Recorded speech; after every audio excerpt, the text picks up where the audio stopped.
হরে কৃষ্ণ। তো নেক্সট আমরা শিখব 3 বিট স্লো কীভাবে বাজাতে হয় করতালে। তো আগে এক ভিডিওতে আমরা দেখেছি যে কিভাবে এই দুটো থামকে ইউজ করে করতালে আমরা ওপেন সাউন্ড এবং ক্লোজ সাউন্ড বাজাতে পারি।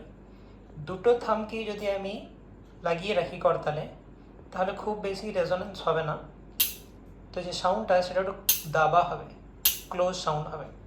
আর দুটোকে যদি আমি ওপেন করে দিই তাহলে এটা একটু ওপেন সাউন্ড হচ্ছে।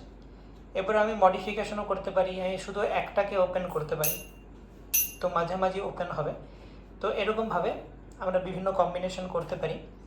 তো 3 বিট স্লো মানে কীরকম বাজাতে হবে না, প্রথমে সিম্পলস্ট ভার্সন যেটা সেটা হচ্ছে দুটো থামকে আমি দিয়ে রাখলাম, দিয়ে এই বাঁ দিকের করতালের যে নিচের পোর্শন আর ডান দিকের করতালের ওপরের পোর্শন ঠিক এইরকমভাবে সেটা আমি হিট করব।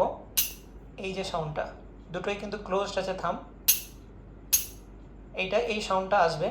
তো 3 বিট মানে আমাকে কী করতে হবে, দুটো বিট এরকম আর একটা বিট ওপেন থাকবে, মানে ক্লোজড ওপেন।